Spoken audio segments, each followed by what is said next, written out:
Welcome into another PFF College Football Grade Release Show. Max Chadwick alongside Dalton Wasserman going over the biggest results from another insane Week 9 of college football. Dalton, I feel like we're learning more about the college football playoff race, but at the same time, I feel like I'm learning less because there's so many more teams that are joining the field and so many other teams that are getting eliminated as well. So it's been an insane year of college football, and that was no stranger to Week 9. Yeah, it has been. Yesterday was kind of a slow burn early on, right? We had a few interesting stories, but man, how about that night slate last night? Oh, the number of classic games that we got last night was really terrific in that 8 o'clock window. No, I think you're right. I was looking at this earlier in the week, and I had somewhere pretty close, like 38 to 40 teams I thought were still in the playoff race. I think about probably 6 or 7 of those dropped out this week. But again, we're getting into November now, and there's probably 30 to 35 teams legitimately alive in this playoff race. It's going to be so much fun down the stretch, and the number of just fantastic stories we have just seems to keep expanding. It was clutch because I think the college football gods were looking down on us because the night before Friday night, we went out with our producer Eli. We got after it a little bit for the Ashton Chinty UNLV game. We were feeling it Saturday morning. So the noon slate, the 3:30 slate were a little calm. Let us get into it a little bit. And then once we were feeling better during the night slate, that was when it really kicked off, and we had some insane games, including the biggest result, obviously, from the weekend was number 14 Texas A&M beating number 8 LSU 38-23. Let's go over the grades, starting off with the winning A&M Aggies. The highest grade player, Dalton, we'll get into him in a little bit. Actually, it was Marcel Reed, 91.5. We will get into him as well. But Torian York, man, this guy is a stud at linebacker. Sophomore linebacker, 90 grade. Brian Mays, my guy, at an 88.4. He actually just texted me this morning, Dalton, saying, hey, can we get a post up on PFF College about how well I played last night? I was like, you know what, dude? You played really well last night, so we will get a post up about you. So shout out Brian at 88.4. DJ Hicks, number 3 at 82.3. The defensive tackle. The offensive tackle, Demetrius Crownover, 76.2. Jaden Hill at a 75.4. And Marcel Reed with a 91.5 grade. Let's go over to the LSU side with their highest graded players. Cornerback Ashton Stamps with a 73.9. Gio Paez, the D tackle, at a 71.7. Zai Alexander at a 71.4. Wide receiver Aaron Anderson was making plays all night. He had a 70.2 grade. The other wide receiver Kyron Lacey, 67.2. And their quarterback Garrett Nussmeier with a 60.1 grade. Dawn, for you, what was the stat that told the story in A&M's victory? So this was about a contrast in style, right, where you had early in the game, first of all, look, we picked LSU to win this game, and it sure looked like they were going to do it until you had the big Brian Mays interception, and then they started turning the ball over, and Texas A&M really got to running the ball. And that's the big thing, is that Texas A&M had 45 carries for 264 yards. They forced 14 missed tackles, 9 explosive runs, 5 touchdowns, and their offensive line showed up too. It wasn't just the backs. 70.2 run blocking grade. Compare that to LSU, who's a team that we've seen too many times this year, goes through stretches of games or even whole games where they don't have a whole lot of balance. They didn't in this game. 21 carries for just 50 yards, 12 of them on a Garrett Nussmeier scramble. And probably the most surprising part when we think about LSU's offensive line, and that was the matchup, and they really needed to win the matchup. They were pretty good in pass protection, but just a 44.1 run blocking grade. A&M had an answer when their passing game was struggling. LSU didn't. A&M won the battle decisively, very much more than decisively, in the run game. That was what carried them to a win. Once they got that rolling in the second half, it was an avalanche, and then they started making stops. LSU asked Garrett Nussmeier, look, he's been really good this season. He's flying up draft boards. He's flying up everybody's rankings, all that stuff. But they ask him to do too much. And there's too many games this year that we've seen this. You know, you think about the USC game. There's been other games where it's just, you know, if they don't have that balance and their defense isn't playing at the level they played the last 2 weeks, which, again, for about 2.5, 3 quarters in this game, they were pretty good. Without the run game, though, it's just too much. It's too much to ask Garrett Nussmeier to do, especially when he's a pocket quarterback and he's just dropping back. It's not the same as Jaden Daniels last year where he can be your run game. He doesn't have that element to him. So the difference in the rushing yards and really just everything around the run game was the difference in this game. Yeah, and honestly, it was a tale of two halves as well. In the first half, LSU outscored A&M 17-7. In the second half, A&M outscored LSU 31-6. The yards per play in the first half, LSU 7.8, A&M 3.8. In the second half, LSU was 4.1 and A&M was 6.6. LSU had 3 turnovers in the second half after having 0 in the first half. And you mentioned Garrett Nussmeier. It really did look like he put on too much on his plate, honestly. 80.5 passing grade in the first half, 33.2 in the second half. He really struggled. And, this is a guy that after the first half, there are some people who had him as QB1 in the NFL draft. And after the first half against A&M's really good defense in that environment, you're like, okay, I can start to see what they're getting on here. Second half, though, it all fell apart for him, honestly. And it was a brutal showing for him in the second half. And Dalton, really, you look at the second half and what happened. LSU was up 17-7 with Connor Wigman at quarterback. And then they benched him, put Marcel Reed in. All of this happened in a row. Garrett Nussmeier threw interception, A&M touchdown. Fumble for LSU, A&M touchdown. Interception again, A&M touchdown. All in a row. So you go from 17-7 to 28-17 in a span of 9 minutes. All of a sudden, A&M immediately just took a commanding lead in this game after being down by 2 possessions, all in a span of under 10 minutes. It was an insane run of 3 straight turnovers and 3 straight touchdowns for Texas A&M. So it really was a tale of 2 halves. We'll get into some of the reasons why A&M was just exploded in the second half, but it was a really impressive performance by A&M in the second half after having a not great first half. Something I thought about before this show. Do you know what this Texas A&M team looks like with Marcel Reed in at quarterback? They look like a more talented version of what Mike Elko had going at Duke the first half of last season. Remember, they got off to a raging hot start last season. They almost beat Notre Dame. They had some big wins earlier. They beat Clemson last year. Remember week 1? This is what they look like with Reed at quarterback. And at this point, their passing game is obviously their biggest weakness, right? Just embrace what you have, right? Go with the run game. Go with the defense. Play complementary football. If you can run the ball like this every week, you're going to still win a lot of games. I think at this point, we've seen enough this season where, and you get into it here, Marcel Reed should be their quarterback for what he brings in the run game. Had a big-time throw. Only threw the ball 3 times when he came in, but had a big-time throw. That was one of the biggest plays of the game.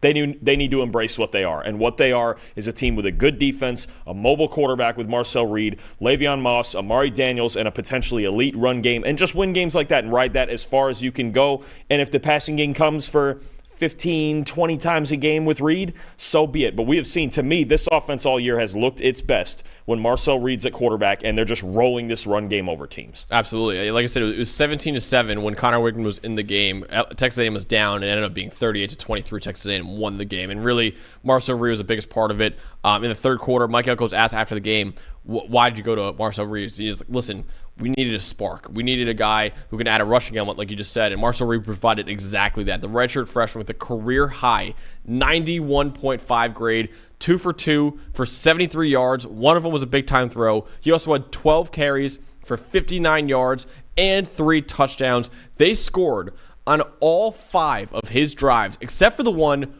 where they kneeled at the very end of the game to end the game. So really, all 5 of his drives where he actually was trying to do something offensively, they scored on him. And 4 of those 5 were touchdowns. The other one was a field goal as well. So he really provided a massive spark that led to a massive boom, honestly, for the Texas A&M offense. And yeah, I think he'll be a starting quarterback going forward. Honestly, Connor Wigman struggled immensely in this game. He adds a rushing element that Wigman doesn't have. And really, the only argument for Wigman to be above Marcel Reed is that Wigman theoretically is more developed as a passer, but if that's not getting it done through the air, then what is the reason to start him, honestly? So it was a great call by Mike Elko to put Marcel Reed in the game, because if not, A&M would have lost that game. They really would have. And A&M would not be in sole possession of first place in the SEC like they are right now. So shout out to Mike Elko for making that move, and shout out to Marcel Reed, the redshirt freshman, for coming in and immediately providing a spark for the Texas A&M offense. Absolutely. And I'm going to go on defense real quick with my most impressive, with another young player, true sophomore linebacker, a guy that I actually designated as the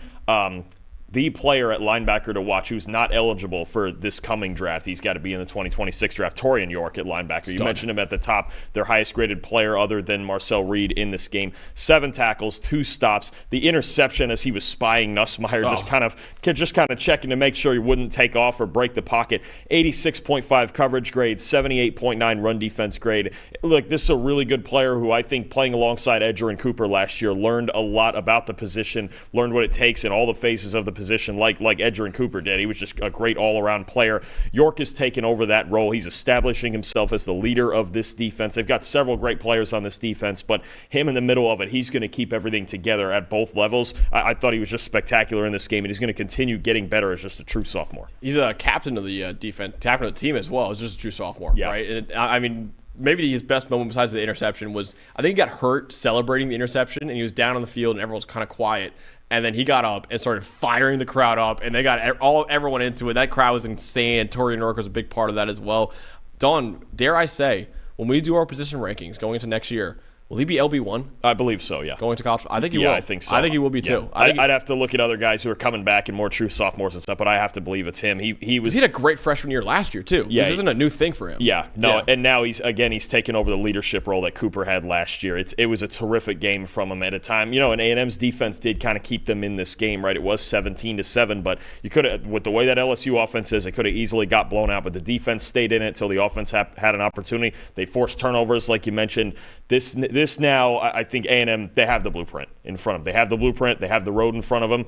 I think more and more each week, that last game against Texas gets a little tighter and tighter each week that we watch these two teams. A&M's going to be a lot of fun to watch down the stretch. So before we move on to the next game, I just want to ask you, now that A&M is in sole possession of first place in the SEC, how legitimate of a contender to win the conference are they right now? Very. Yeah. The way they played last night in the second half and the way they've looked for the most part with Reed at quarterback, that's legitimate. And they have breathing room. Even if they lose that Texas game, they may still make the conference title game. Might even be a rematch. I mean, with the way things are, could be them, could be Georgia. But the way they run the ball, the way they play defense, and the way Mike Elko coaches his team, they could beat anybody. Absolutely. And how about in 2 weeks, we got a de facto playoff game between LSU and Alabama. The loser is eliminated basically from college football playoff contention. And speaking of, let's go on to the next game. Alabama destroying Missouri. Number 15 Alabama winning 34-0, blanking Missouri in this one over number 21 Missouri. And effectively, we mentioned before, eliminator. Missouri is now eliminated from college football playoff contention. We could put a fork in them right now. Let's go over the highest grade players, though, starting off with the Alabama Crimson Tide. Their highest grade player, two highest grade players actually, defensively at least, were the two safeties in Bray Hubbard and Malachi Moore. Hubbard had an 85.9 grade, Malachi Moore the 77.7. Jeremy Bernard, the wide receiver, 76.2. Justice Haynes, 75.6 grade, the running back. Kendrick Law, the other receiver, 73.4. And Jalen Milroe bouncing back with a 79.7 grade, the highest graded offensive player for the Crimson Tide. Go over to Missouri with their highest graded players. Jamal Roberts, the running back, filling in for Nate Noel with a 74.7 grade. Nicholas DeLoach Jr., the corner, is 73.1. Sterling Webb, the D tackle, 69.9. Linebacker Corey Flagg, 69.5. Cameron Johnson, the offensive guard, with a 68.2 grade. And Drew Pine filling in for Brady Cook, who had to leave the game with a 40.8 mark. Dalton, for you, what was the stat that told the story in this dominant victory for Alabama? It's the same thing that it's been all season. Look, for me, Missouri in this game, the two quarterbacks combined.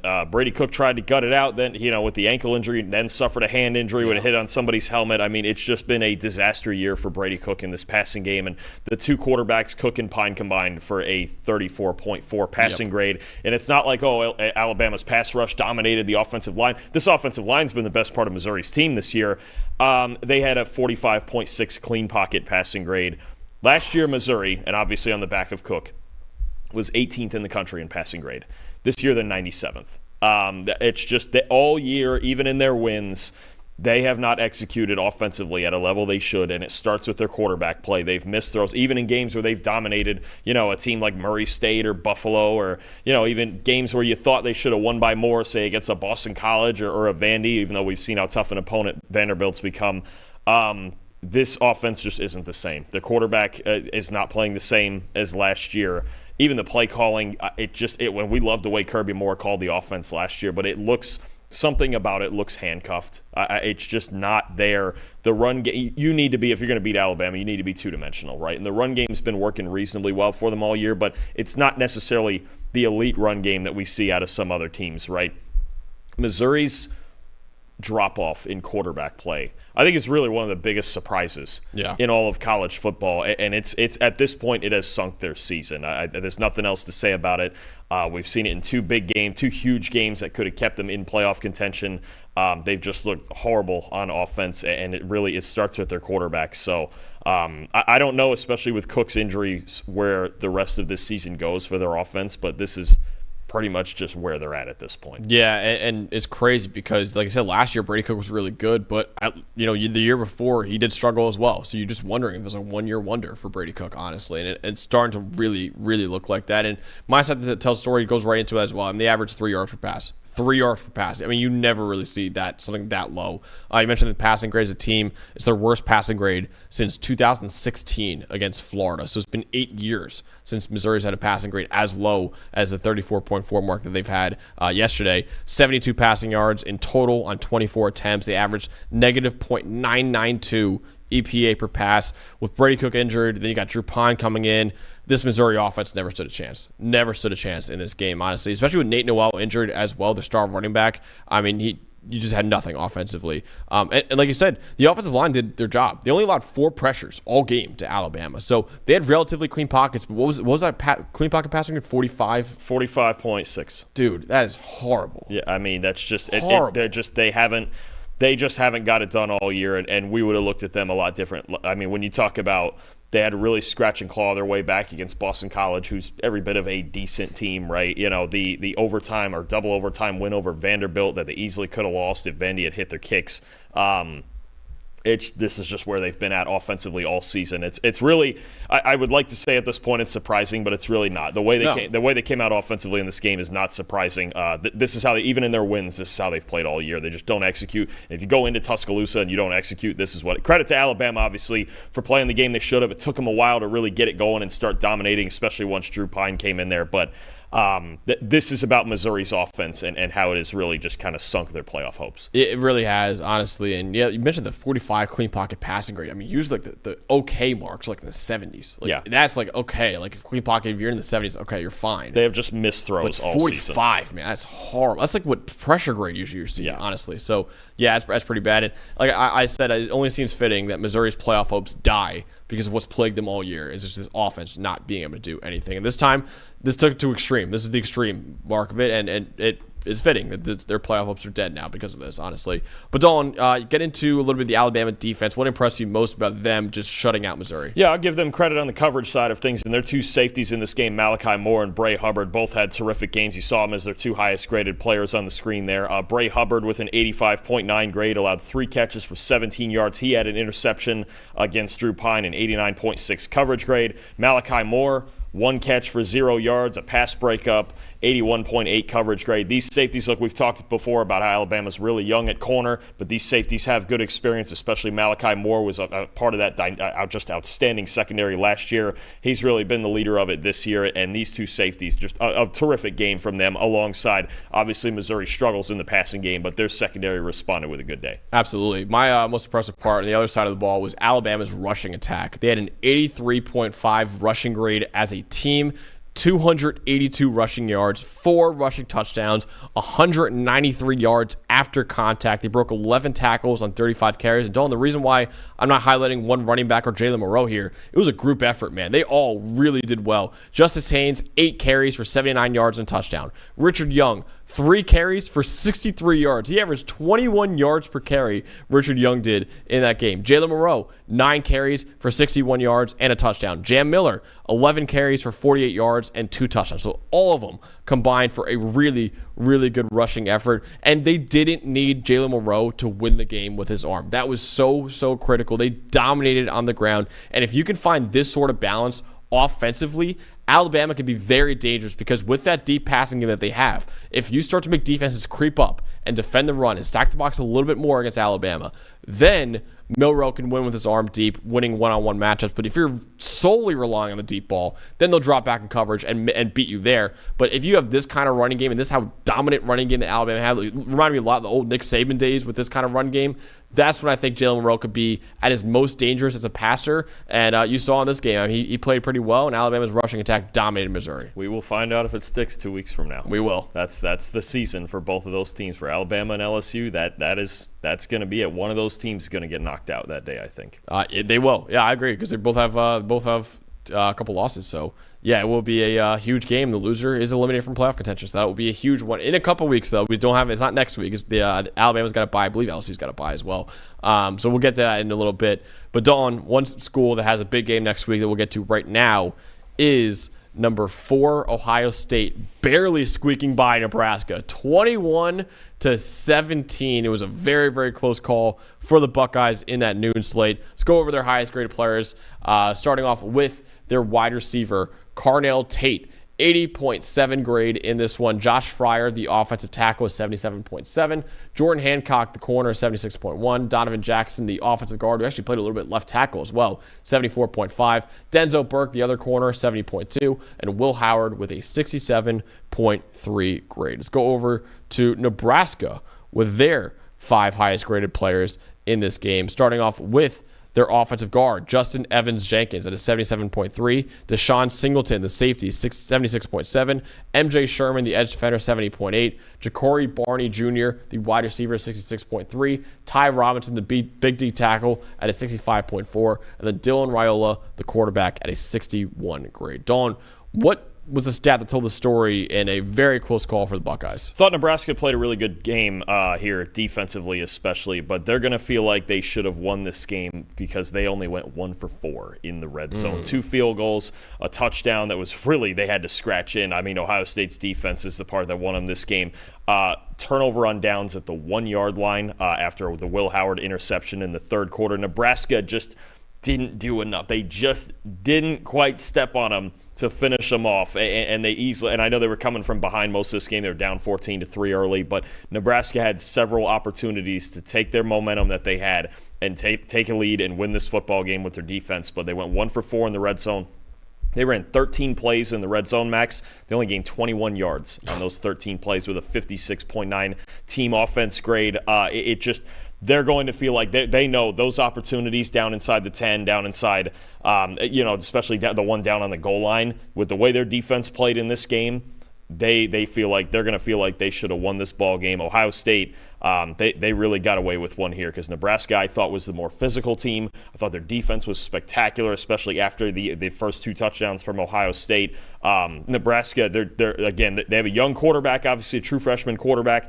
I think they need to add a little bit more receiver because I think the one advantage Ohio State did have is that they covered in this game really well, especially man-to-man. You've talked a lot about Nebraska against man-to-man coverage. It's been a struggle. They blitzed Raiola. They went man-to-man. Ohio State's defense just did a little bit more than Nebraska's defense could in this game. But Nebraska, had they taken advantage of the opportunities they had in Ohio State territory, they easily could have won this game. They absolutely could have. And, yeah, the receivers for Nebraska just really struggle against man-to-man coverage. But I will, listen, give credit to Nebraska. It'd be really easy for a team after getting absolutely embarrassed last week by Indiana to just roll over and die against Ohio State this week. They put up a fight in this one. So really good credit to them for a week after that to put up a fight against one of the best teams in America in Ohio State. Dalton, my stat that tells the story is a very concerning trend for Ohio State right now. Ohio State averaged 2.6 yards per carry against Nebraska, 74 rushing yards total.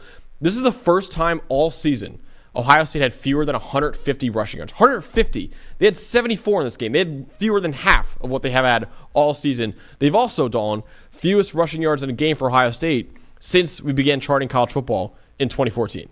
So I've got to go back even further to see what when's the last time they had this few rushing yards, but it was a awful, awful day for Ohio State's ground game. Negative .518 EPA per run, worst for Ohio State since their playoff loss to Clemson in 2016, 8 years ago. Second worst in the PFF college era for Ohio State. Quinshon Judkins, 10 carries for 29 yards, 2.9 yards per carry. Travion Henderson, 10 carries for 25 yards, 2.5 yards per carry. They only combined for 3 broken tackles on those 20 combined carries for the two of them.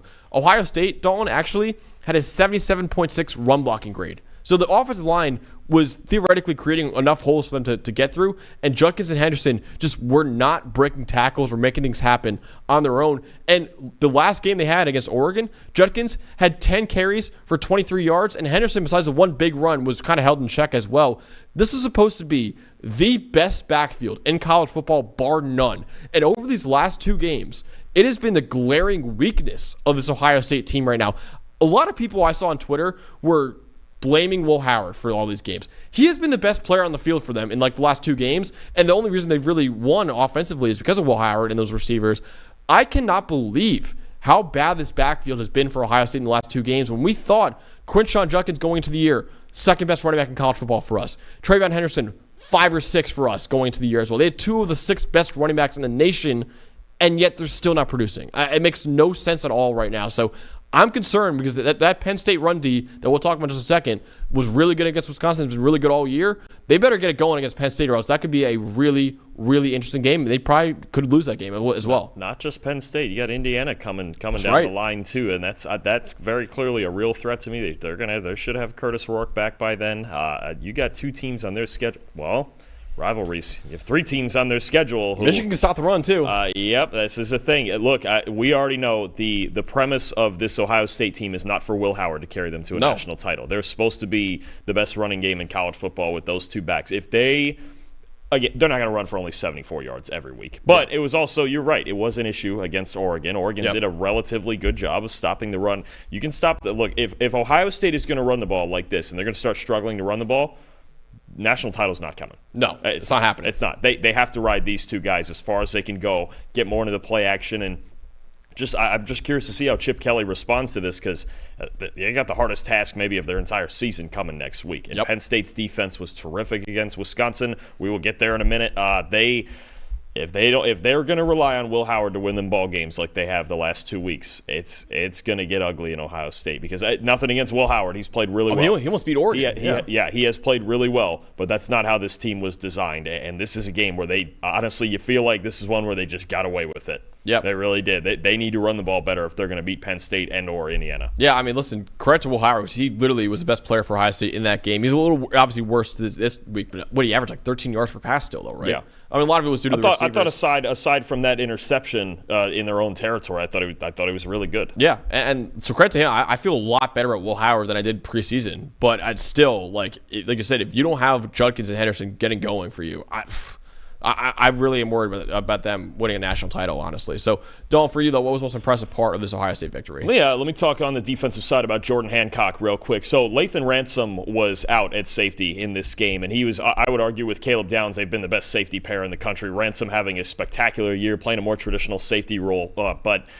he was out for this game, and Jordan Hancock, normally their slot corner, was the guy that they moved back to safety, kind of like they did with Ransom for the year, but it had a really good game. 35 snaps he played at safety. That was a season high by far. 76.8 coverage grade. Forced a fumble in coverage that Nebraska recovered, but still goes in the grade with a forced fumble. The game-winning interception at the end. I know it wasn't a great throw from Dylan Raiola, but Jordan Hancock keeping things together in their secondary while Lathan Ransom was out, I thought was a huge part of it. Again, Ohio State's secondary, I thought, was the best part of their team in this game. Hancock was a big reason at safety while they filled in with some other guys at slot corner. Yeah, definitely. And Jordan Hancock is a forgotten guy in that secondary a lot when you guys like Denzel Burke and Lathan Ransom and Caleb Downs. Another guy that gets forgotten about in this receiving core, Dalton, is Carnell Tate, who's my most impressive part in this game because when we talk about the Ohio State receivers, we always only talk about Jeremiah Smith and Emeka Egbuka because those are 2 studs, and it makes sense. Carnell Tate, though, very, very talented in his own right, and in this game, he was the best receiver on the field for Ohio State. 80.7 PFF grade, 4 catches on 4 targets for 102 yards and a touchdown. He averaged 4.86 yards per route run. It was the first 100-yard game in the sophomore's career as well. So Carnell Tate, really big credit to him, man, because Jeremiah Smith and Emeka Egbuka are 2 of the best receivers that we have in college football. And like I said, it's very easy to forget about what else they have at Ohio State. But there's a reason why a lot of people consider them to be wide receiver you right now. It's more than just one or two guys. They got a whole stable of weapons. And Carnell Tate was a very highly rated recruit coming out of high school, and he proved why in this game. He was the best receiver on the field for Ohio State. Yeah, he was. I mean, it was big. You know, you need someone to step up in games like this, and those are a couple guys that aren't considered their star players that did. They escaped with a win, but they need to be a lot better against Penn State if they're going to win that game in Happy Valley next week. Definitely. So Ohio State squeaking by with a 4-point win over Nebraska. Before we get to our next game, we have to talk about our sponsor of the show, Dalton. That is the great CheriBundi, the performance drink that is fueling the healthy revolution. It's got natural products and ingredients with no added sugar. Tart cherries, which are in this, are the highest antioxidant fruit or vegetable in the entire world. It's a natural anti-inflammatory with incredible benefits like reduced soreness, increased recovery, and it contains naturally occurring melatonin to help improve your sleep. Dawn and I are not getting a lot of sleep before these review shows, so CheriBundi really helps us getting good sleep, and we do have an opportunity to sleep, and it also helps support your immunity as well. Nearly 500 collegiate and professional sports teams use CheriBundi as a part of their daily regimen. Every NFL team, 10 of the last 11 Super Bowl champions, every team playing in Europe or Brazil this year has had CheriBundi with them. Only all but one Power 4 conference football team uses CheriBundi, and every NCAA football and basketball national champion since 2007. The last 17 national champions in NCAA football and basketball have used CheriBundi as a part of their daily regimen. They're available on Amazon, CheriBundi.com, and at retailers nationwide, including Publix and Kroger. And Dawn, it's good for you, it helps you perform better, and it's freaking delicious as well. It tastes great, and it's got all those benefits, and it's only 100 calories max. What could go wrong? Yeah, it's outstanding. So CheriBundi.com, get it, because it is really, really good. All right, next game we're talking about another close call for a top 5 team. That is Texas beating number 25 Vanderbilt 27-24. Let's go over the highest graded players from the Longhorn victory, starting off with Alfred Collins with an 83.6 grade, Baron Sorrell with a 73.9 grade, Michael Taffy with a 73.8 grade, Jermaine Lole with a 73.5 grade, running back Travion Wisner with a 73.1, and then Quinn Ewers with a 78 grade. Really solid day for Quinn Ewers, the highest graded offensive player for the Longhorns. Go over to the Vanderbilt side with their highest graded players, starting off with edge defender Corday Sidnor at a 77, Randon Fontenette, the corner, at a 75.5, Demarion Thomas with a 71.4, Martell Height at a 71.4 as well, DeRicky Wright, the safety, 70.7, and then Diego Pavia, the quarterback, at a 62.7 grade. Dawn, for you, what was the stat that told the story in this Texas victory? So this game did end up a 3-point game, and obviously Vanderbilt's a dangerous opponent. They came in number 25 for a reason. They are a good football team. They're going to win more games this year, but I mentioned about how you just can't let Vanderbilt get in their wheelhouse, right, in the preview, right? Get into the run game and get two-dimensional and all that. I thought Texas' run defense was spectacular in this game. An 85.9 team run defense grade. Vanderbilt, 26 design carries for just 91 yards and 6 first downs. They are built to be two-dimensional. They're built to run first. They've got all their wild concepts in their option game and everything Diego Pavia does in the run game, but they had to rely on Pavia a lot in the passing game, and obviously, look, he's been a really good passer this year, especially on late downs and everything we've talked about. But they're not designed to just drop back from behind and throw the football and not lean on this run game and not be two-dimensional. So the fact that Texas run D was so good in this game allowed them to get ahead, allowed them to find a rhythm. Vandy never got in their wheelhouse on offense. It happens, you know. If they fall, especially when they fall behind, they're not going to be in it. It's very much like we would talk about, you know, any team that's run heavy, right? When we've talked about Kansas State, or we talk about an academy school, or just any of those run heavy teams, it's hard for them to play from behind. Even with a guy as good as Diego Pavia, they don't have enough weapons on the outside to just drop back and throw the football all the time. So Texas run defense, their front seven, again, their defense has been performing all year. I think it's been the thing that will continue to keep them in a national title races. Even against Georgia, their defense wasn't that bad. They just had all the turnovers in their offense, put them in bad spots. I think this defense was spectacular in this game, especially in the front with their run defense. They did not let Vanderbilt get where they wanted to in the run game. Definitely. And I want to go to the other side of the ball with Quinn Ewers, who really bounced back with a 78.7 passing grade.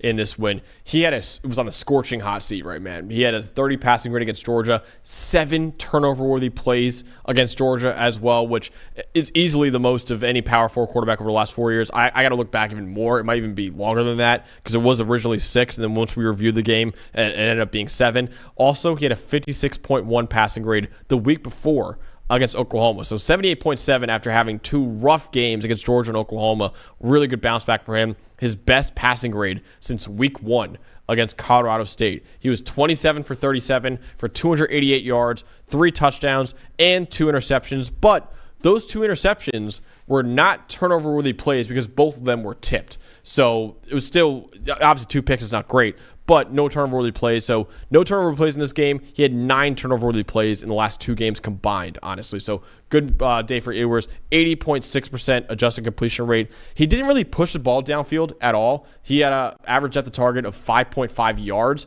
but he still dinked and dunked to victory and just knew what he needed to do to get the win for Texas, honestly. Didn't force it or anything like that. And I think he staved off Arch Manning for at least another game with his performance. So really good bounce-back win for Quinn Ewers after having 2 really rough showings, honestly. Yeah, I agree, and I think it's big to get it against a good opponent on the road. And Vanderbilt, look, at this time of year and the way the playoff race is, Vanderbilt's the type of team, especially if you're playing them in Nashville, just get out alive. I think that's where we're at right now. Vandy's, I think, pretty clearly one of the top probably 30 teams in the country. Their offense is really dangerous. Their defense, maybe not the most talented defense, but they fly around, they tackle well, they make plays, they force turnovers. Really, that's been the big thing. The big pick 6 against Bama, a couple turnovers in this game. Vandy's a dangerous opponent, and Texas and Quinn got through it. So I got to credit them. Vanderbilt, I got to be honest, it feels like they did it to Bama already. They're going to upend somebody else this season here. I don't know who it is. I don't know who in the rest of their schedule, but somebody's going to be real upset playing Vanderbilt in the next few weeks because this is still a really dangerous team. This was a fun game, and I think Texas's defense and Quinn Ewers responded the way they needed to just escape with a win. It's actually a much bigger win than we thought it would be coming into the season for sure. They are at LSU on November 23rd, and then they host Tennessee. Eli's Vols. Eli, you better be careful. You better be careful back there, Eli, with the Vanderbilt's the type of team, and they already did it to Bama. It's in Nashville, too. They could upend somebody's season here. That's a dangerous team still. I thought, they battled in this game. They're going to battle for 60 minutes, and they did here. Again, only a 3-point loss to Texas. I mean, still, even through a loss, what an incredible season they're having. Oh, absolutely. I mean, they're at Auburn. They should win that game. They host South Carolina. Then they're at LSU, and they're host Tennessee to close up the year. So those last two are going to be interesting. They're going to be really interesting to watch those two right there. But, Dalton, for you talked about the run D already. There's one guy who really just dominated for Texas on that run D. So who was your most impressive part of this? Yeah, it's their highest graded player, the defensive tackle, Alfred Collins, big number 95. Look, 6 tackles, couple of stops, couple of pressures, 87.5 run defense grade, Max. And he played 22 run defense snaps, 9 positive grades out of those 22, which is spectacular, and no negative grades. He is just so strong in there. A lot of times lined up right over the tackles at 5 technique. Really good at just doing the bench press technique, 2-gapping, keeping his head on a swivel, getting where he needs to go. He's a real problem. And I know last year he was thought of as kind of the third fiddle, right, behind Tavondre Sweat on Byron Murphy. He played really well in that role last year. Now he's taken on the lead role on this defensive line, especially against the run. Alfred Collins had just a spectacular game. Vanderbilt, they have great schemes, but their offensive line isn't great. Collins took over this game when he needed to in the run game. He was the biggest reason that it worked for them on defense, and he's having a great season, honestly. He is a terrific player, especially in the run game. Yeah, a terrific defensive tackle, and I'm going to go with a terrific offensive tackle, Dalton. Kelvin Banks Jr. I mean, this guy is unreal. An 89 pass blocking grade, 0 sacks, 0 hits, 0 pressures allowed on 42 pass blocking snaps. Also, I mentioned before that beaten by defender stat where you can lose a rep and still not allow pressure because the quarterback gets rid of the ball quickly. He was not beaten once on 42 pass blocking snaps. Also, last week against Georgia, so a lot of Texas offensive line got a lot of flack for how they performed last week, including Kelvin Banks Jr.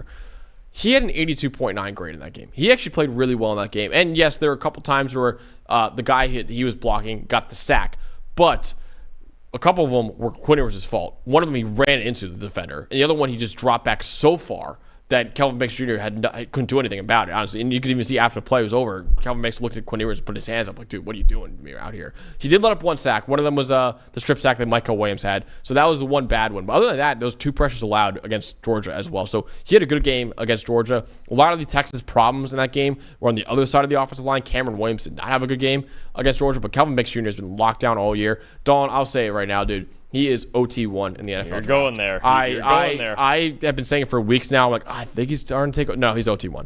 He's OT1. He is balling this year. 91.5 pass blocking grade this year. That leads all tackles in America. 78.7 run blocking grade is 16th among all tackles in America. Will Campbell's been really good, and he's been really good his entire career, and he's still going to be a top 10 pick.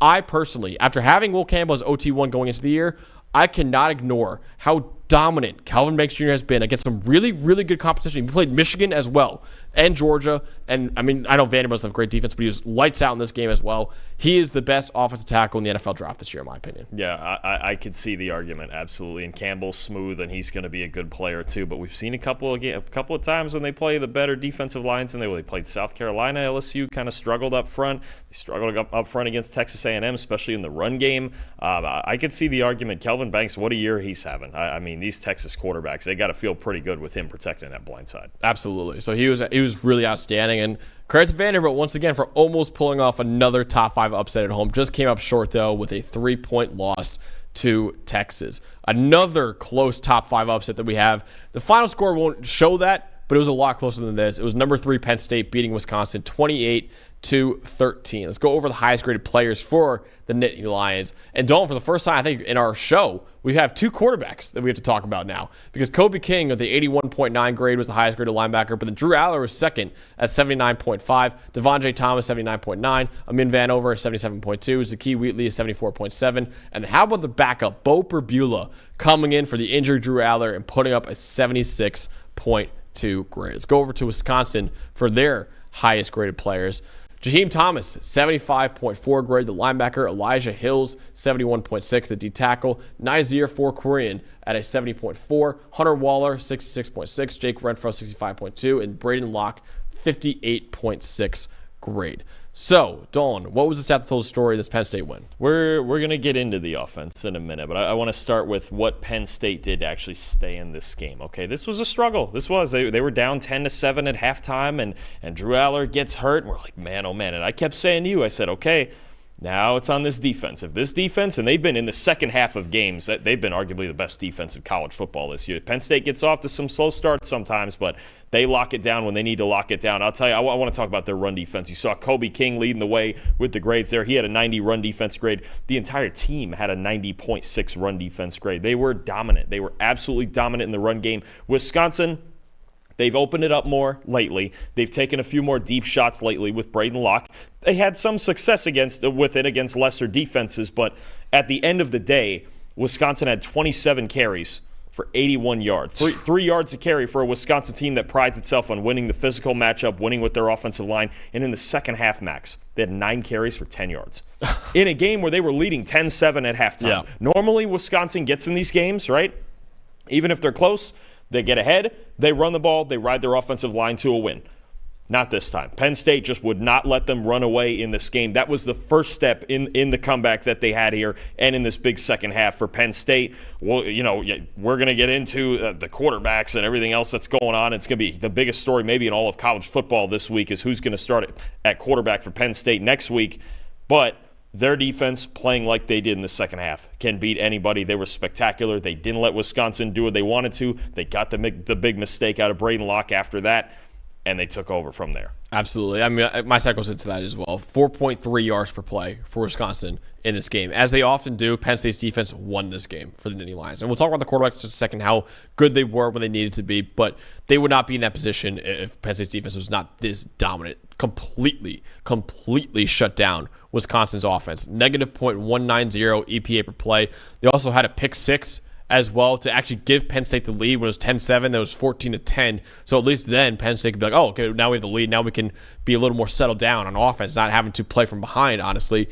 You mentioned it, Wisconsin averaged 3 yards per carry. That's an offense that wants to establish a run, honestly. And when you have that run game is not doing anything like that, it's really hard. And then 5.2 yards per pass as well. 90.7 run defense grade for the Nittany Lions on 26 run D snaps. They had 18 stops and 8 tackles for loss or no gain. They were locked down in coverage as well. Nobody was getting open for Braden Locke, who also just wasn't delivering enough passes. And Dalton, the most impressive part for his defense, in my opinion, the pass rush was basically non-existent. They had a 16.7% pressure rate, no sacks in this game. If you told me that Wisconsin's offensive line that we talked about in the preview, saying, hey, that pass rush for Penn State against Wisconsin's offensive line is really good. That's a big matchup because if Penn State gets the pass rush going, then Wisconsin's really screwed.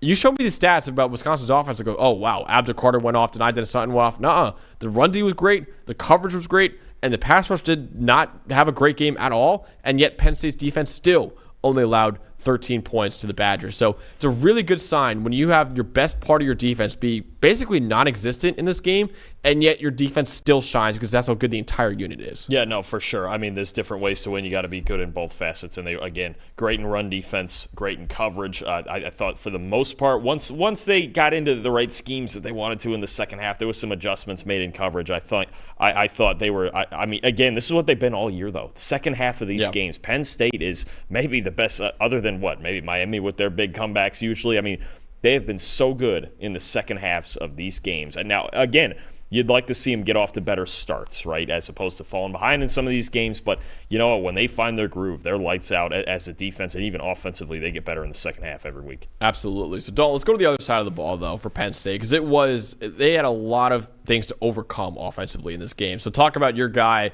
who listen, we need to stop talking about him as a show for my sanity, because as a Penn State fan, I want this guy to stay here next year. But if we keep hyping him up the way we are, he is going to get a better job. So this is the last time we're talking about this guy for the entire season. Hopefully. It's definitely not the last time I'm talking about him, because he's the biggest difference in this Penn State team this year more than anything on the field. Andy Kotelnicki, their offensive coordinator. Max, is 5 weeks to go in the regular season. I would hand him the Broyles right now. Yeah. I would just hand it to him. This game, you know what it reminded me of is just the last couple of years when he was at Kansas and Jalen Daniels kept getting hurt, and Jason Bean comes in, right, for Kansas, and they just keep it rolling. He just always has a plan. Okay, a couple of things I'm going to add in here. So obviously, Allard, pretty clean split. Allard got hurt right before the half. He played the first half. Bo Pribula played the second half. Here's what you have from Kotelnicki. All right, first of all, with Pribula, like you know, they're going to run the ball more. He's not as good a pure passer as Drew Aller, even though he made some really nice throws in this game.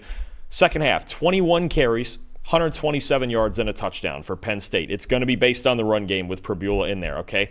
But let me just get into some of the play calls, okay? Play action passes. First half, they dropped back to throw it 21 times. Only 3 play action passes, right? They were trying to find a rhythm. Sometimes they let Drew kind of get into it a little bit. Second half, they dropped back 14 times with Bo. 9 play action passes. Yep. There's a plan. There's a plan. If Bo comes in the game, there's a plan. Read options in the run game, okay? We know Drew Aller, not the best athlete. You're not going to run a whole lot of option with it here once in a while. He's okay, but it's not like the forte, right? 13 run plays in the first half, 3 read options, all right? Second half, 21 run plays, 17 read options.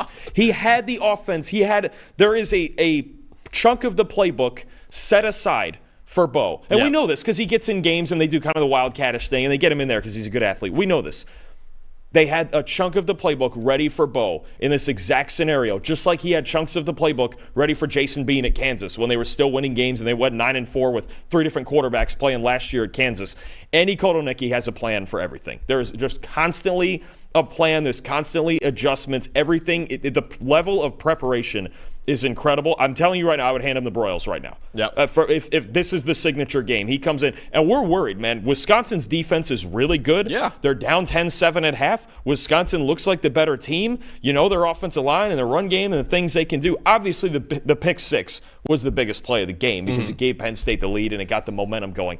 But what they did to finish this game off with Bo and the way Kotelnicki just completely – it was a completely different offense. I mean, there's so many times where, guys are, I want my backups to play the same system. We all play the same way. No, they're 2 different players, and he knows he has 2 different players at quarterback, and he was ready for it for an extended stretch of the game. An incredibly called game by Kotelnicki, and I hate to keep the hype train going because you're probably right. He's going to get a shot somewhere, possibly after this year, but I would argue he's been the best offensive play caller in the country this year. Yeah, he's been unreal, man. And that's a great point by you because there are so many times where you see a backup quarterback come in and it's the same offense. You're like, no, this guy does things differently, right? And I think that to Mike Elko's credit, that they did a good job and with Marcel Reed in that game. Colin Klein's credit as well. We should shout him out because Marcel Reed came in. It was a new offense. They were not running the same offense Connor Wigman is because it's not the same quarterback Connor Wigman is. But there's so many times that when a backup quarterback comes in, it's the same offense even though it shouldn't be. And for a guy like Bo Pribula, who's not 6'5", 240 with a rocket arm like Drew Aller, he's 6'2", 205, and he's a really good athlete. And he's a better athlete than Drew Aller, and that's what they did is that they played to his strengths, and that goes to my most impressive, Dalton. Bo Pribula was put in a brutal spot when Drew Aller went down. And the vibes on the sideline were not good, right? Drew Aller was in tears on the sideline. As a Penn State fan, I was like, well, that's it. It's over. We're going to go to Ohio State next week, and we'll have a loss, but it'll be all right. He came in, though. He was gutsy in this game. Gutsy. He's 87.9 passing grade, 11 for 13 for 98 yards and a touchdown, almost an 85% completion rate. He also ran for 28 yards as well. He really came into this game in a tough spot and kept the undefeated season alive. That was so impressive by Bo Pribula. Now, can he do it against Ohio State? I highly doubt it. They're going to need Drew Aller back for Ohio State. But against Wisconsin, with that good of secondary, he was making throws, man. There were a lot of tight window throws that I personally did not know Bo Pribula was capable of making those throws, and he made them in this game. So shout out to Bo Pribula, shout out to Andy Kotelnicki for just not panicking when your leader of your entire team goes down with an injury and his tears on the sideline. When you see your leader down that bad on the sideline, it is easy for an entire team to be like, oh, we're screwed now. But they came in and they just were like business as usual, changed the offense. Bo Pribula did an amazing job in relief of Drew Aller. I really want to shout him out because he was a guy that I'll admit there's a lot of times, Dalton, when he comes into the game, I'm like, why is Bo doing this? Why are we just not running the offense with Drew? But at least we should know now that Bo can run this offense at a really high level when it's his style of offense. So shout out to him, man, because I really thought Penn State was screwed when Drew Aller got hurt, and he proved to me that that was not the case, and he did a great job. This is the type of win where it happens just like that can galvanize a team towards a really special season. I'm going to tell you something. You know what? It's for me, even if it was Bo that had to play next week, that Ohio State win's not impossible. We just saw Nebraska. Yeah. We just saw Nebraska played against them, and we just saw how Andy called plays with Pribula in there. Would it be gritty and running the ball and defense and low scoring? Sure, but sometimes that's how Penn State plays anyway. They've got a complete football team, and again, props to Kotelnicki and the offense being ready for any situation. Absolutely, yeah, really impressive win for Penn State. When, like I said, when they went down with Drew Aller went down with an injury and they were losing in that game, a lot of people, including myself, thought it was over, and they pulled out the victory, which is what great teams do. Honestly, no matter what happens. So 15-point win for Penn State. Next we're going to talk about, Dalton, is Colorado late night beating Cincinnati 34-23. Let's go over the highest graded players, starting off with the winning Buffaloes. Two Travis Hunters in the top five, Dolan, as always. Well, of course. Wide receiver. So Travis Hunter, highest graded offensive player and the highest graded defensive player for Colorado. But the wide receiver, Travis Hunter, with the 86.1 grade. The running back, Isaiah August, with the 78.8 grade. Travis Hunter, the corner, at 77.6. Phillip Houston, the 77.9 grade. DJ McKinney, 75.4. And then Shedeur Sanders, an 80.1 grade. Let's go over to the Cincinnati side of the ball with their five highest grade players. Jonathan Thomas with a 90 grade in this one. Corey Kiner, 78.3. John Williams, 69. Dante Corleone, the Godfather, 67.9. Tony Johnson, 67.4. And then Brendan Sorsby with a 53.7 grade. Dawn, for you, what was the stat that told the story? I think all the way around, I kind of like how that top five represents what Colorado did in this game because their last two games have been their most balanced efforts of the season, I think. And we've talked about, as the year has gone on, how Colorado, we always knew they had Shedeur and Travis Hunter, but they're filling in the gaps on the rest of this team. First, we talked about the run defense, and we talked about defensive play calling, and the pass protection's getting better. Then we're filling in more receiver, like LeJontay Wester has a breakout game last week, getting a number switch, too, to number one from number 10.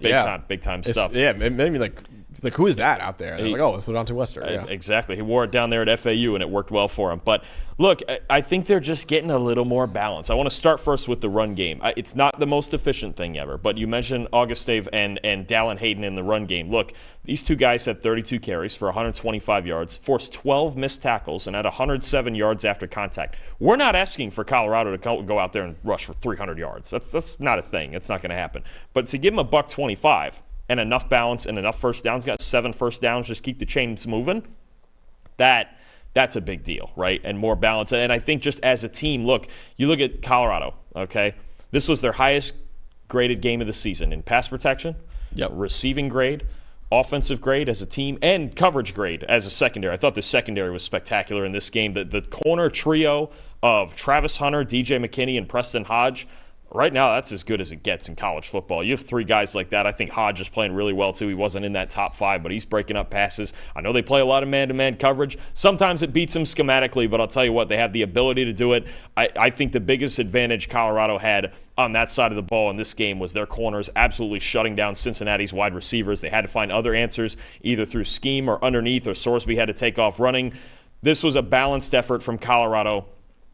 Their last 2 games have been against this team and against Arizona, where their 2 most balanced efforts of the season. This is a good team all the way around. It is. And I think you have a guy who's the best, who I think is the best quarterback in the country, but a more balanced team. They're doing more things to win ball games in a more well-rounded fashion. And let's be real, Max. The standings show it. There are 4 prime contenders for the Big 12 title right now. It's BYU, Iowa State, Kansas State, and Colorado. They've proven now they're squarely in that mix. And look, their last 4 games, Texas Tech, Utah, Kansas, Oklahoma State.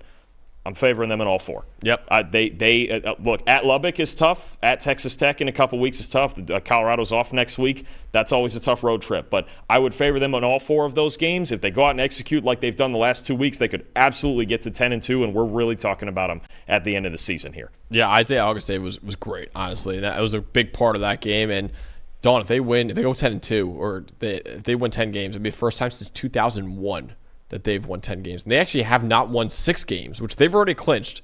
They have not won 6 games in a season since 2016. Actually, 2016 was the last time they won 10 games. They went 10-4 that year. But they have not won 6 games since then until right now. So really, really impressive job by Colorado in this game. My most impressive part, Dawn, stay on the offense. This offensive line dominated Cincinnati. 92.2 pass blocking grade in this game. This is 11 points higher than anything Colorado's done all year. It's also their highest graded pass blocking grade since that 2016 season against Oregon State. 0 sacks, 1 hit, 2 pressures allowed on 35 pass blocking snaps. And listen, Shedeur Sanders was sacked 1 time, but we credited that to him and not really the offensive line's fault because he held onto the ball too long. And he broke the pocket as well on his design rollout. So it was not on the offensive line.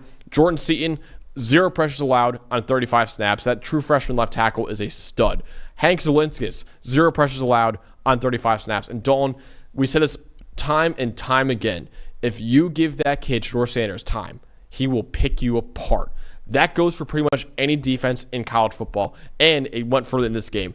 10.4 yards per pass against Cincinnati, and Shedeur Sanders' average time to throw was over 3 seconds. He had all the time in the world back there, and with him being the best processor in college football, you give that kid time back there, he will pick you apart. And Colorado's offensive line, better than we've ever seen from them in like 8 years, gave him time, and that's why Colorado was able to just dominate in the passing game. Yeah, it really helps. I thought that was the part where Cincinnati was at a big disadvantage if they kept running their defense the way that they do, is because they run so many of those 3-man rushes and they drop 8. They don't blitz at all. They only blitz like 5 or 6 times in this entire game, and only once in the first half. So they didn't send extra heat at Shedeur. I was wondering coming in how they would handle that. Are they going to continue to play it the same way, that kind of Iowa State-style defense with the drop 8? Well, they did. Colorado's offensive line took care of the assignment, right? Again, was it the most difficult assignment? No, but to dominate in that fashion and give Shedeur all that time to work with, and I'm going to skip to the most impressive, it is Shedeur for me. And again, we talk about, so many weeks now we've talked about how this Colorado team is building, but let's face it, you've got an elite quarterback, a guy who's probably going to be a first-round pick, and he was great in this game, an 80.1 overall grade. Outside of a couple of fumbles that he had, he would have been an 88.2 without fumbles.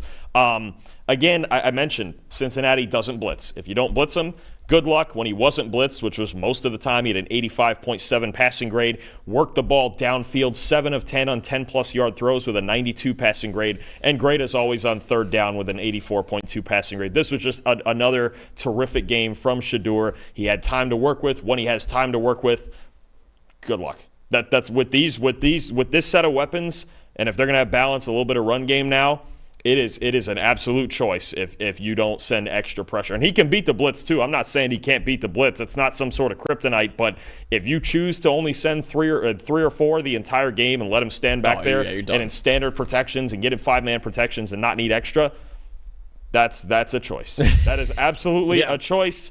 It is a choice Cincinnati made to stick with. It is the foundation of their defense. They're not going to change it week to week. It's what they do. They send 3, they drop 8. They try to prevent big plays. But against a quarterback like this, that does not work. Nope, not at all. Dalton, we were back to doing our typical Colorado reviews because your most impressive is Shedeur Sanders. My most impressive is Travis Hunter, the highest graded offensive player and defensive player, like I said, for Colorado last night. 86.1 offensive grade, 77.6 defensive grade, 9 catches on 9 targets for 153 yards and 2 touchdowns with 3 broken tackles. He averaged 4.5 yards per route run.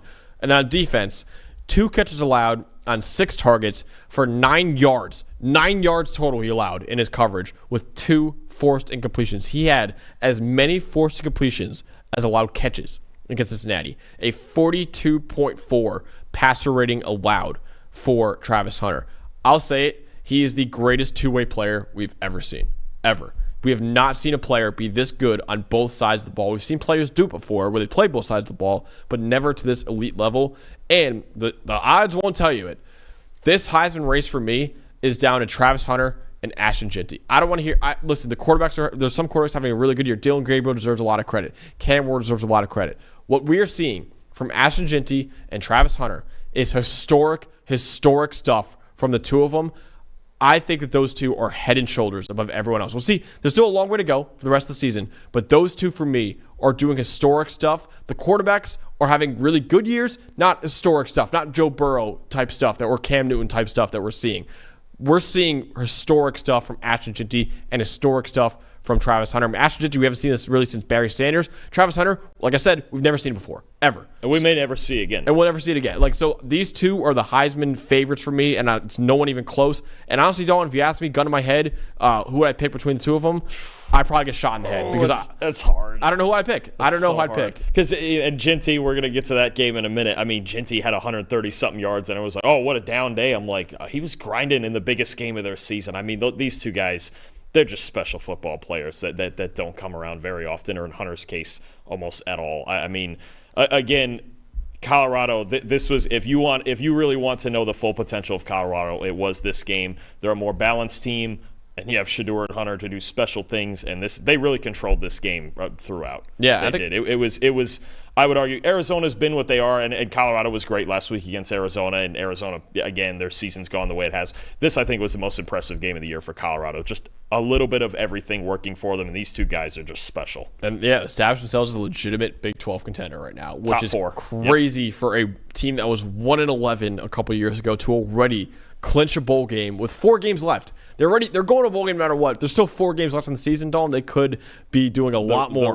The road to 10 wins is right in front of them. Yep. It is. I would favor them right now in all 4 of those games. That game at Texas Tech, though, is interesting because going down there to Lubbock's always a tough trip. Absolutely. So that's an interesting one, but I would favor them in their remaining 4 games. And when they execute, I've said it for how many weeks now, if they execute, they look like a 9-10 win football team. And that I think they're getting pretty close to that, and they just have to go out there and execute and win these games. Absolutely. Impressive win from Colorado. And that's not the only time we'll be talking about Colorado in the show, so stick around because we get to our top 25 at the very end of the show. And they might be in there. So we'll talk about that when we get to it. Next thing we're talking about, Dalton, is an incredible night game that we had as well. That is number 22 SMU beating Duke in overtime, 28-17.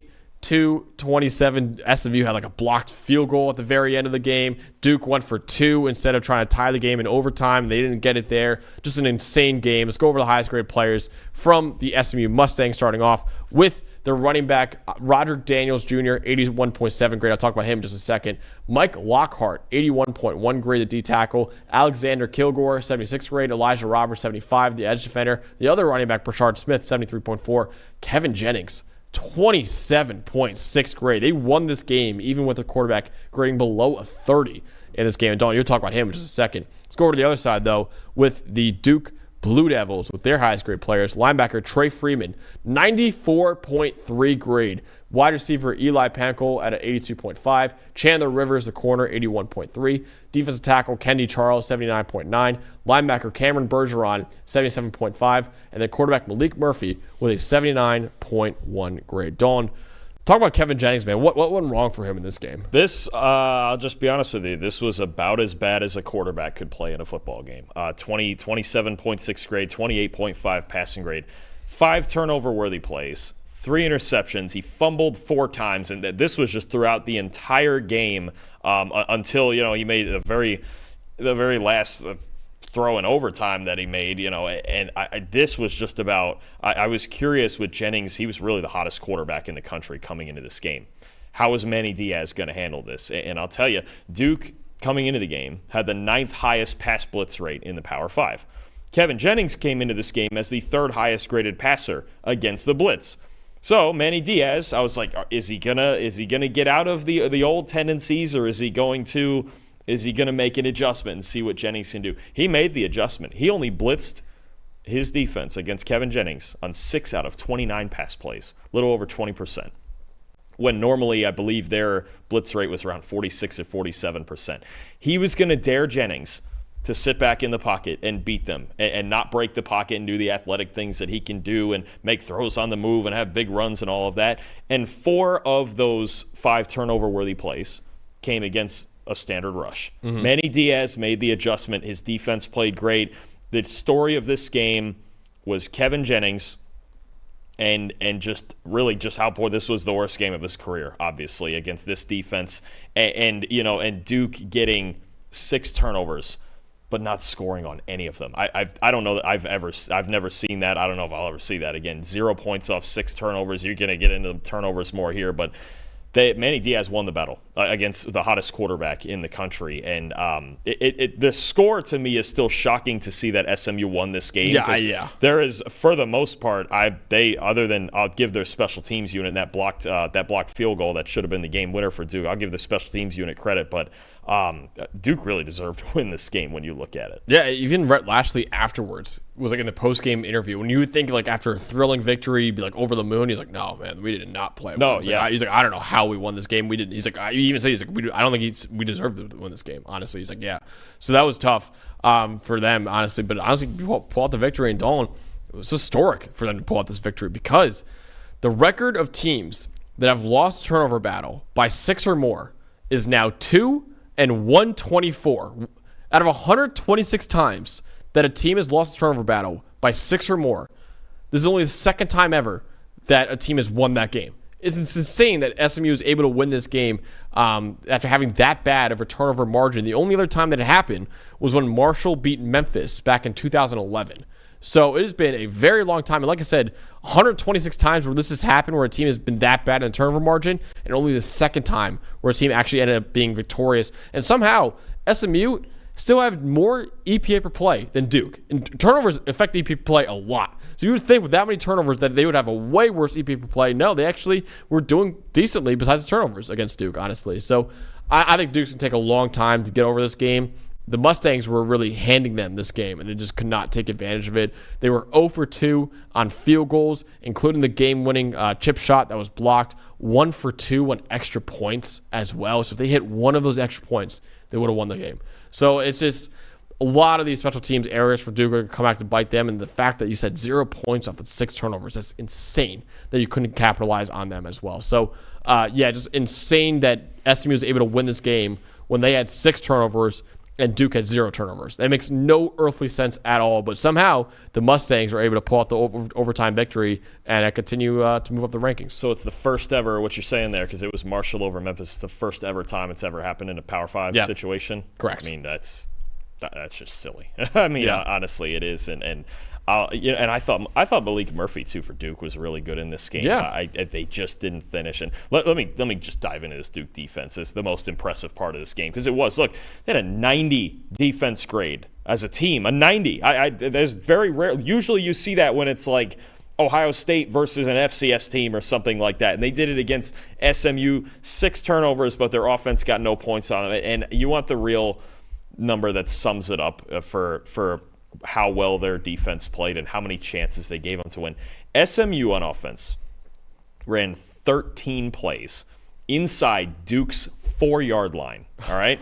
Inside the 4-yard line. It was from the beginning of the game. This is how it was. It seemed like SMU was living in Duke territory. They ran 13 plays inside the Duke 4-yard line. They scored on 2 of them. Oh, my gosh. That's how good Duke's defense was. I could not believe over and over I was watching this. I was like, they have to win this game. They have to. You cannot have your defense play that well and lose a football game. And they just found a way to do it. And actually, why wouldn't you? I want to throw this out there too. I'm totally cool with Manny Diaz going for 2 at the end there. I'm totally cool with that. Because you know what?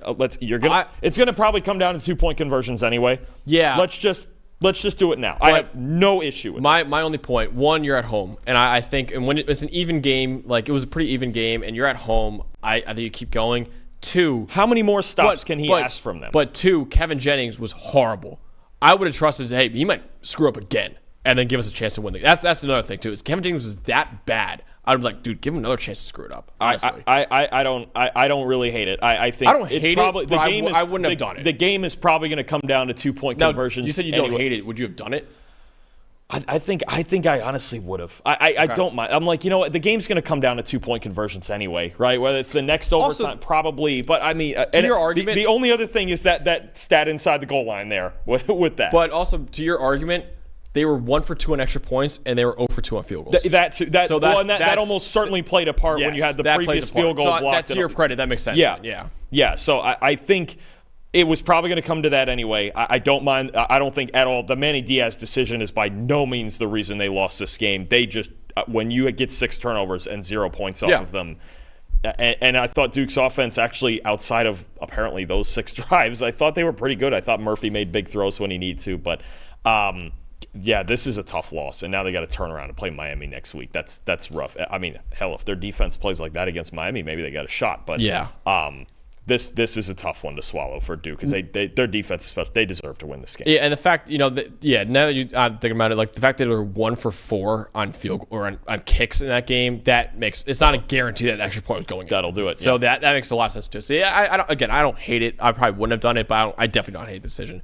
My most impressive part was Roderick Daniels Jr., the highest grade player for them. So Brashard Smith gets all the love in SMU's backfield, and deservingly so. He's been one of the highest grade running backs we've had in college football all year.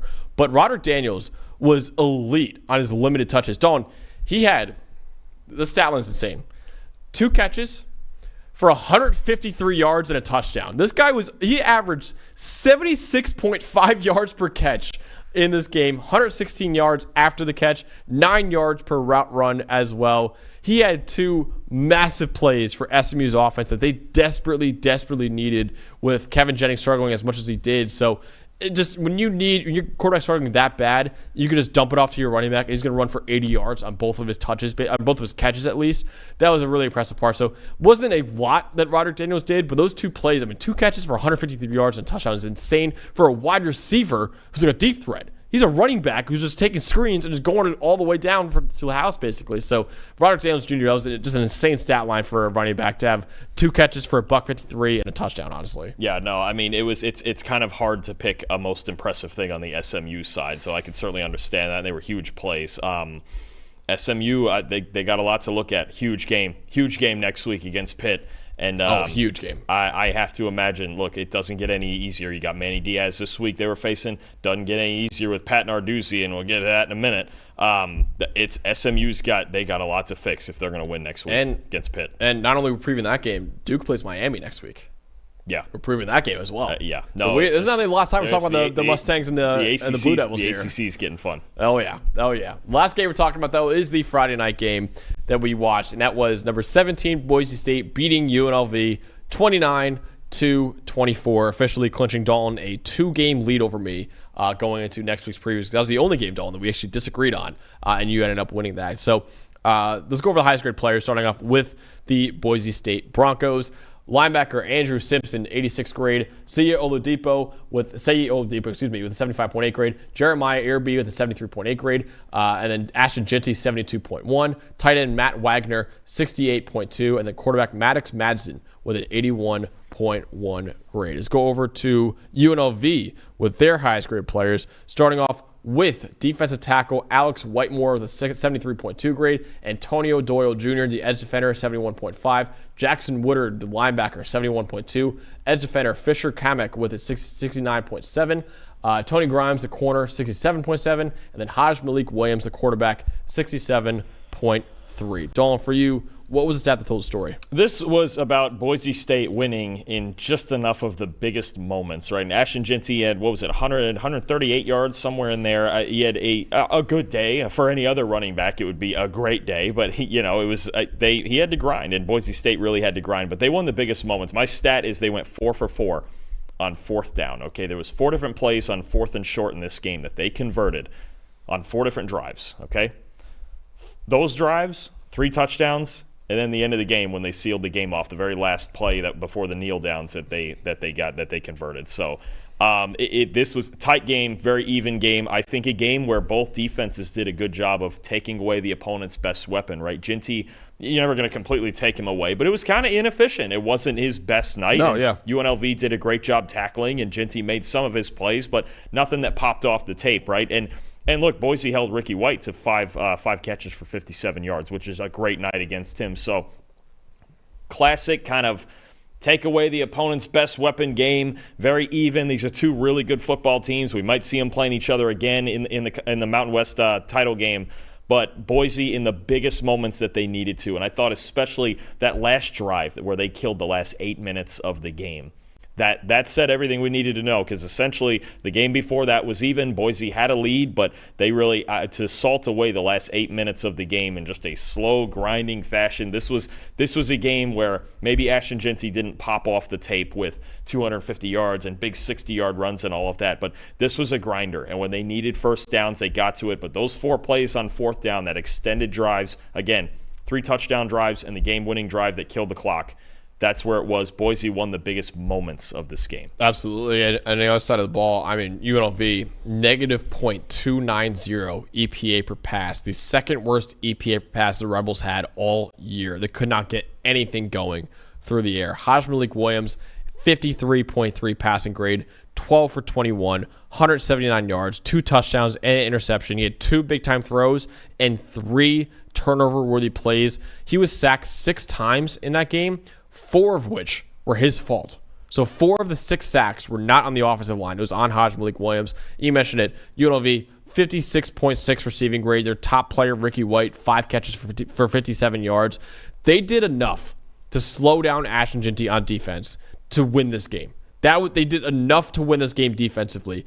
They just could not get anything going through the air with Haj Malik Williams and Ricky White. Their run game, UNLV, was actually pretty solid. It was pretty good, but they just could not find any semblance of a dependable passing attack right now. So that UNLV passing game, I think, was the ultimate reason why they weren't able to pull it out. Because, like I said, with Ashton Jeanty running for little under 4 yards per carry or something like that, that's good enough against the best player, or against arguably the best player in college football.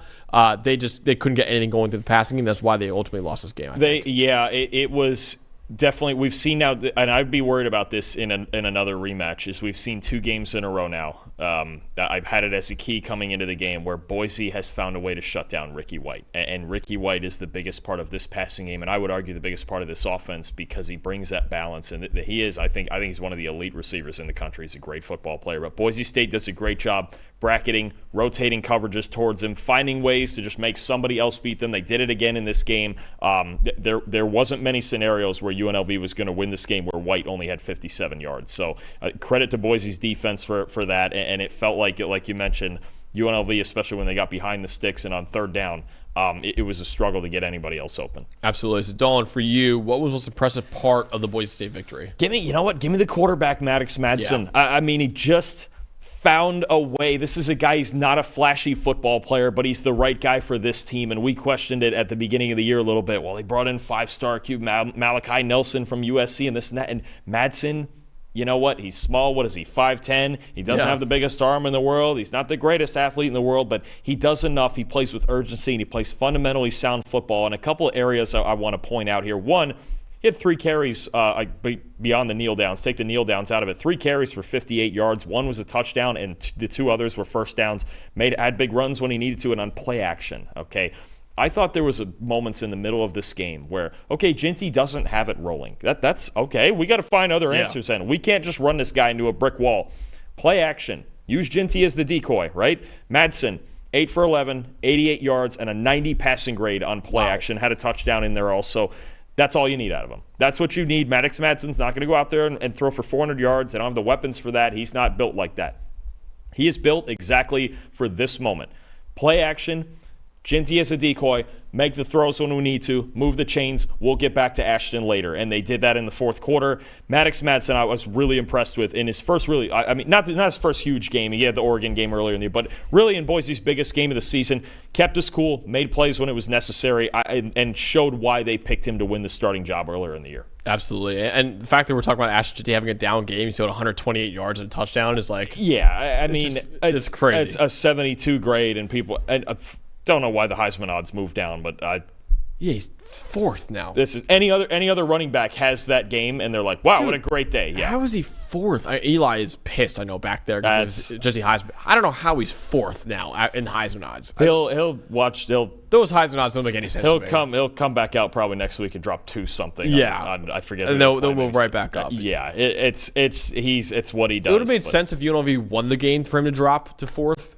But the fact that Boise won, he still found a way to win. And they salted away the last 8 minutes. Yeah, come on. I mean, but no. Again, credit to Boise in those moments, because that's not 128 is not what he usually puts up. Credit to Boise for finding other ways to win. Listen, the playoffs right in front of them as well. I mean, Navy losing that game, that eliminates one of the contenders for them. I mean, Army's still looming for them as well, but Boise very much is in the driver's seat for the college football playoff right now. My most impressive part was going into Maddox Madsen. The pass blocking for him was outstanding. 82.3 pass blocking grade, no sacks allowed, no hits allowed, 3 pressures allowed on 35 pass blocking snaps.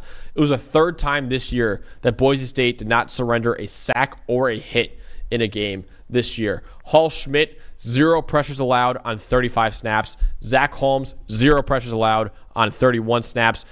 They didn't do much in the run game. The run blocking wasn't great, but Maddox Madsen was kept clean all night, and that's a big reason why he was able to be as effective as he was, like you just went into. Totally agree. Yeah, no, it was a really good team win for Boise State, and I think they're going to appreciate that win maybe even more so than if they just had Ginty go for 300 yards. It was a great team win against a really, really good UNLV team, and I won't be shocked at all if we see another rematch in this game. I hope we do. We very much could in the Mountain West title game. Honestly, that could be a huge game for the college football playoff race, but right now Boise State is very much in the driver's seat for the Group of 5 playoff spot in the college football playoff.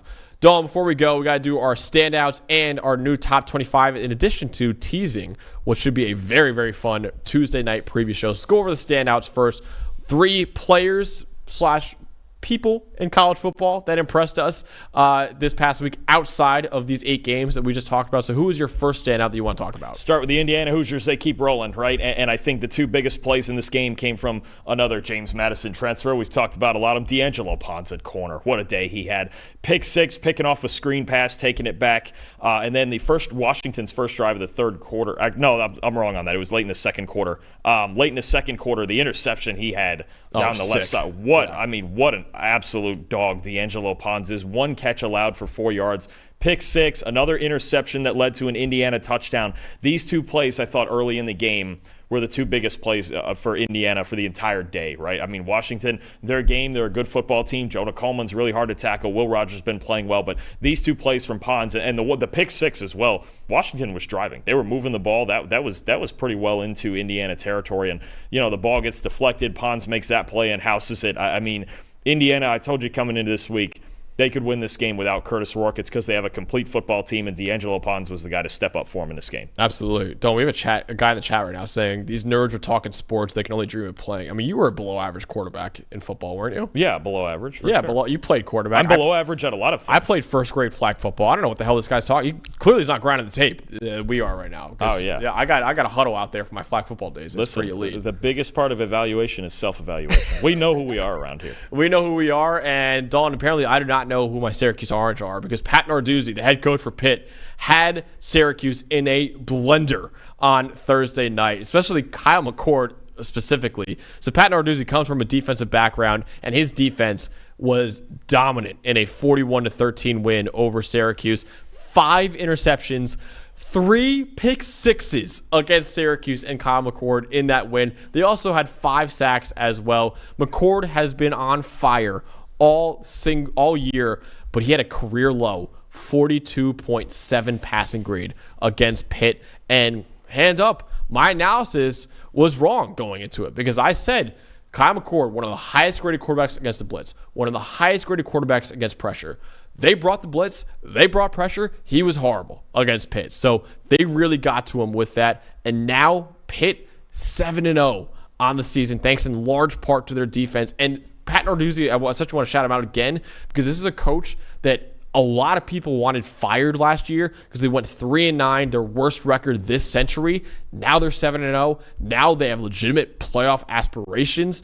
Pat Narduzzi, just want to shout him out, because that was a game that you and I both picked Syracuse to win. And I just thought that he did an amazing job with that defense, just shutting down what's been one of the best quarterbacks in college football. Not only shutting him down, making him look horrible out there, making him look lost out there with 5 interceptions and 3 pick 6s. So Pat Narduzzi, like I said, his defense was outstanding. I wanted to shout him out in this one. Yeah, we got to take Pitt seriously now. Look, they're one of 8 undefeated teams left in college football, and honestly, you get 3 more wins in their last 5, and they got some tough games down the stretch, and starting with next week against SMU. It's going to be a lot of fun, but I'll tell you what, watching the 2 teams, watching Pitt on Thursday and watching SMU last night, I think Pitt's got to be feeling pretty good about their chances in that game. Absolutely. So, Dalton, who's the second standout you want to talk about? All right, so I figured D'Angelo Pons would be the only guy in the country this week with 2 interceptions, including a pick 6, and then I look at it and I go, wait a minute, there's another guy who did it. I'm going, listen, I've had past weeks where I've been struggling to find defensive guys to put in these spots.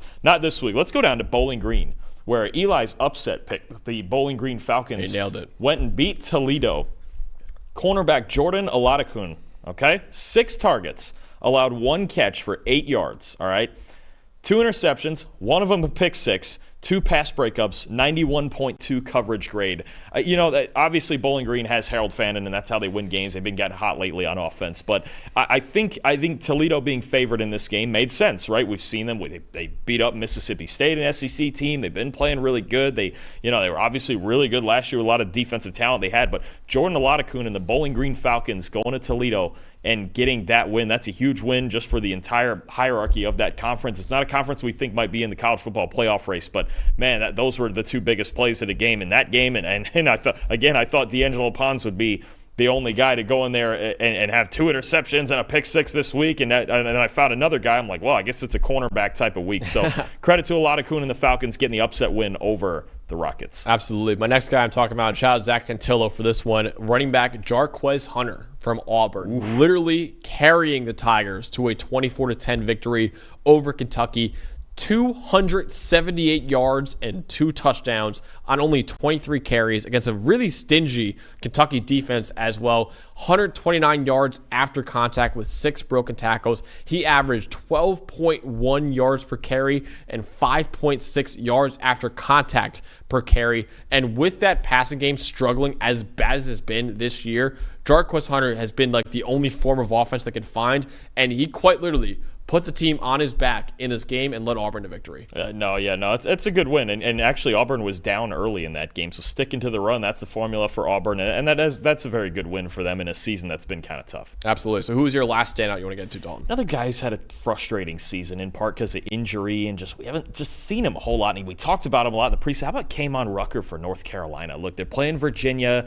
It's been a tough season for Carolina, really, all year. They've dealt with injuries. Their quarterback, and Rucker missed a few games with injury as well, but all that frustration, he took it all, every bit of it, out on Virginia. 93.6 overall grade, 7 pressures, 3 sacks, 6 defensive stops, and an interception. Dropped into the flat and followed Anthony Calandria's eyes on a play and made a terrific interception. And honestly, one of the pressures that wasn't a sack was a hit that I thought he about killed Calandria on. I mean, I've told you before, K'Mon Rucker is an angry, violent football player. Go find this hit later if you haven't watched it yet. I was legitimately concerned for Anthony Calandria's health when Rucker hit him like this. But just a dominant day and a guy who really needed that because it had been a tough season for him before this. I still think he's one of the best edge players in college football. He just hasn't found a rhythm yet. So maybe this is the game that jumpstarts him, really gets him into a dominant second half of the year for the Tar Heels. Absolutely. So I want to shout out one of the guys in the chat right now, James Villani, because he actually nailed one of my standouts as well. Riley Leonard against Navy. He was outstanding against Midshipmen in a dominant 51-14 win for Notre Dame over number 24 Navy. Riley Leonard, 91.2 grade. Dalton, this is actually the highest graded game of his career for Riley Leonard. 90 passing grade for Riley Leonard as well, second best of his career. 13 for 21 for $178 and 2 touchdowns, 3 big-time throws, no turnover-worthy plays. Also ran for 88 yards and a touchdown on only 9 carries against Navy as well. If this is the Riley Leonard that we get the rest of the year, Notre Dame is incredibly dangerous because that run game is really, really good. And it was a big reason why they won the game against Navy, but also a 90 passing grade from Riley Leonard as well with 3 big-time throws and no turnover-worthy plays. We said it, like, if you make Riley Leonard throw, Navy's got an advantage, but he proved that wrong. Like, he was really, really good against Navy. And listen, they still relied mostly on the run game. He only had 178 passing yards, so it's not like they threw the ball too much. But he made big throws when they needed him to, honestly. So shout out to Riley Leonard for having what really was probably the best game of his career. Yeah, a couple of things in that game. One, Navy really hurt themselves early with turnovers. They had 6 turnovers in that game when I believe they only had 2 coming into the game all season. And the one thing I didn't understand with Navy's defense early in this game, they blitzed on over half of Riley Leonard's dropbacks.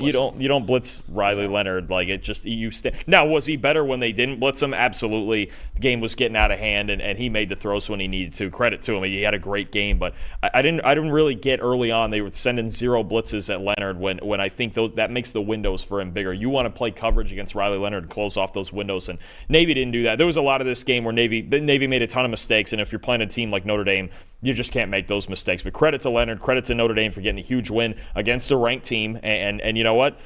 We keep doing this with Notre Dame. Just keep winning. You had a bad loss against NIU, but get to 11-1. You're in the top 12. That's not going to be a question. Absolutely. Especially with a win over A&M now the way it is. Oh my gosh, yeah. Oh my gosh, yeah. So they got some tough games the rest of the year. It's not a gimme they're going to go 11-1, but this is a big one. This is a big one for Notre Dame to get over that hump.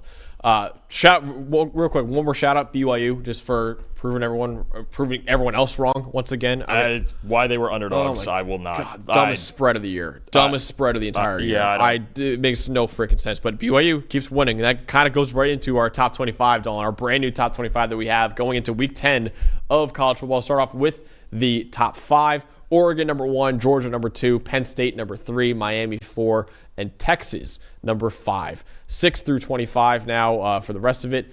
Number 6, Ohio State, 7, BYU, 8, Iowa State, 9, Notre Dame, 10, Texas A&M, 11, Tennessee, 12, Pitt, 13, Indiana, 14, Kansas State, 15, Alabama, 16, Clemson, 17, LSU, 18, Boise State, 19, SMU, 20, Ole Miss, 21, Washington State, 22, Army, 23, Colorado, 24, Illinois, and 25, Missouri. Anything that stands out to you, Dalton, that top 25? A couple of things. One, I mean, you've got Penn State as the higher-ranked team going into that game, and what an opportunity they have, especially with the way Ohio State's played in their last couple of games. And I think the other one for me, you mentioned a couple of things. One, Boise being in the driver's seat for the G5 spot. I think that's big time, but Army's right on their heels. I mean, I think there's no question. Army plays Notre Dame too. It's right, and so they get their chance against. If they beat Notre Dame, they'll be above Boise State, I think. Ooh, it's gonna be close. Yeah, it's gonna be real close. And yeah, I mean, again, Navy. Do they still have a chance? Yeah, let's say if because they get a Tulane game, which is I'm gonna tell you that's another team too. Tulane is not out of it either. They're not completely out of it. They've got a Navy game coming. They play Memphis. They're probably gonna play Army in an American title game if they get there. So Group of 5 race getting fun, and I like that you have all 4 of the real Big 12 contenders in there. Getting Colorado in there, I think it's well deserved at this point. They've played well. They're 6-2. They've won 5 in a row. They've won 5 in a row. I think they deserve to be in there. They're in the conversation in the Big 12. Those 4 teams, I like that they're all in there. And how about K-State pulling out a tight one in a game against Kansas last night too? What a fun game that was. Absolutely. So there's some people I know that are probably looking at Illinois, Missouri after having blowout losses and like why are they still in the top 25? You just look at it, man. There's not a lot of other their resumes I still think are better than what's out there. Like the next team for me would have been like South Carolina, and South Carolina's lost 3 games already this year. Yeah. So that's why there's still room for them to move out. And I'm not saying they're still really in the playoff race, but that's still why they're in there. Dalton, one school I want to talk about real quickly before we get to our preview. Washington State is legit going to go 11-1 this year. They're going to get screwed because they do not get to play in a conference title game because they're not in a conference that's big enough to play in a conference title game. They can go 11-1. The only chance they have in making the playoff is to be one of the at-large teams, honestly. So I really do the Pac-12 based on strength of schedule. They're not doing that. No, they're not. Yeah. They're not making. Even if they go 11-1, they're not making it as an at-large team. But dude, I just feel so bad for them because they already got left behind in the Pac-12. They're having an unbelievable season this year. They are going to be favored in every game the rest of the year as well. They could go 11-1 and still be left out of the college football playoff. When if they were legitimately a member of the Mountain West, like they kind of are right now, they're playing a Mountain West schedule, but they're not actually part of the Mountain West. I mean, we could be talking about them against Boise State for a spot in the playoff. And so Washington State, I just want to shout them out. And that's why they're ranked right now and why we keep putting them in the ranking because I want to shout them out for how unreal their year's been. But it feels so bad because I feel like they're going to get screwed at the end of the year. Probably. Yeah. That's going to be the nature of it for sure, especially when you got other teams playing an extra game. Yeah, absolutely. So that's the new top 25 that we got. Dawn, you want to go over the Tuesday night preview that we got coming up? Absolutely. Of course, we'll be going over Ohio State, Penn State, the biggest game of the week, maybe the biggest game of the year in the Big Ten, considering the situation where they're at in the standings. We will be there for that game. It's going to be an electric atmosphere. 2 big games in the ACC: Pitt at SMU and Duke at Miami. Couple teams coming off. 3 of those 4 teams coming off big wins. Duke obviously with a tough loss, but going to be fun. Oregon headed to the Big House in Michigan for maybe their biggest remaining test of the regular season. Yep. Actually, another ACC game, Louisville-Clemson. Maybe Louisville's the best team they've played in a while. We'll see if their offense is for real. Iowa State hosting Texas Tech, who is definitely frisky with their offense, and Taj Brooks. It's another tough run game that Iowa State has to defend. Struggled with it against UCF. Now they get Texas Tech.